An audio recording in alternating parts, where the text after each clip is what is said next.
Doesn't matter how long you live in a loft conversion, you still always bang your head.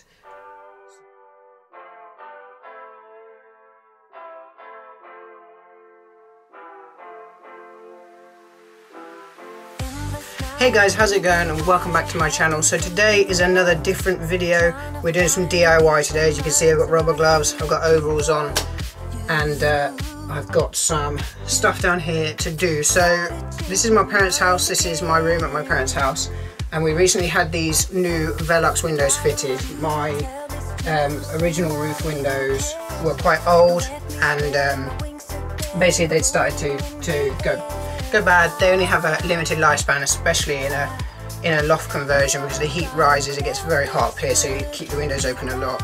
Moisture and everything like that. They don't last forever, they've been there a long time.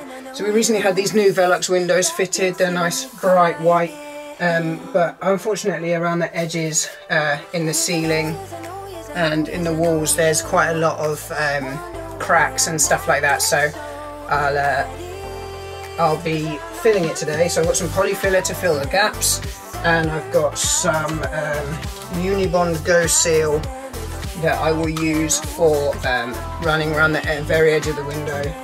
And then I have a fresh set of paint. We did a colour match photo of the wall as it is now. It's a very blue wall. This test pot may not be exactly the same colour. We won't find that out till later, but I thought I'd make a quick little video about it. Never done anything like this before, so I'm just going to crack on into it. I've read the instructions, so yeah, let's get started. First things first, I need to open up this stuff, because this is new tools, I suppose you call it. So here we have a stripping knife. This is a carbon steel blade knife. This is just for smoothing out the polyfiller. Got a bin down there, I'm not just throwing it on the floor. And then we've got some Polycell multi-purpose polyfiller that I'm going to use to fill in the cracks and stuff along the top. I've got two windows to do. This one here I'm going to film. The other one I'll put some photos up at the end. Unfortunately I can't get the camera gear over to it. I can't get my lights and stuff over there because there's a lot of stuff over there at the moment. So I'll take some photos and pop them up at the end if you want to stick along with me. So I'm going to have a go at filling in these three rather large gaps first. This takes 1 to 2 hours to cure. The Go Seal comes out and dries in 24 hours, so this takes longer than this does, so we'll do this first. Even though you'd think you do the longer one first, because I need to fill the gaps before I can seal the edge of the window. And then tomorrow I'll come back and we will try and paint. So let's crack on. Okay, so the deal here is, it says dries in 1 to 2 hours, fills holes up to 10mm deep. If you need to do deeper than that, you have to reapply. Indoor and outdoor, drillable. It says make sure you need the tube before you use it, so that's what I'm doing now. And then you basically just squeeze it into the cracks on the roof, and it should, and then smooth it over, it should be good to go. There are some cracks already in the seal that the builders put in, but that's not an issue because I've got the stuff to try and sort it out. So let's crack on.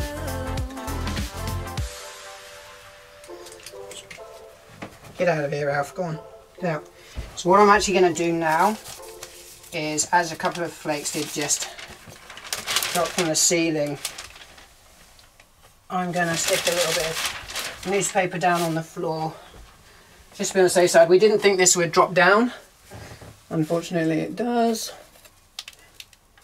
Let's carry on. I got the dog out of the room just because stuff's falling down. I don't want him to eat any of it. So I'm just going to start smoothing this out a bit. I'm not going to stand underneath it because I don't want it in my mouth. So I've come to the conclusion it's actually easier to put a little on my thumb and then squeeze it into the gap that way, as it comes out the tube quite thick. And the spatula is just getting covered. So what I'm going to do, so I'm just going to smoosh that along there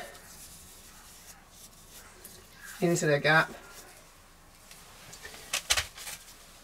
and then using the spatula I can smooth it out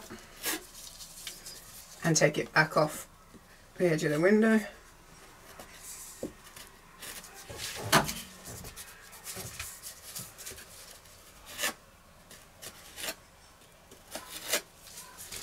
Okay, so I've got that nice and smoothed off now. What we're going to do is I'm going to leave that to dry for a couple of hours. I'm going to come back and do the seal around the edge, but until that point I'm just going to go over, do the other window, and then I'll come back to you once I've done that.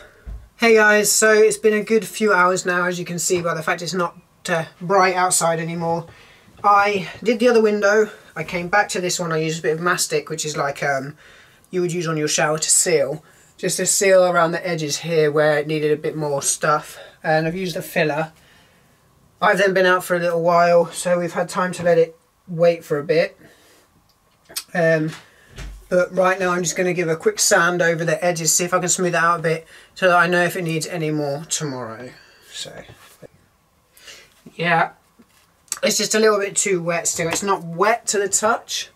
It has dried nicely, but there are still some flaky bits, so I might give it a little scrape and then come back to it tomorrow and see how it looks. I may not continue this video. It's looking pretty good from here.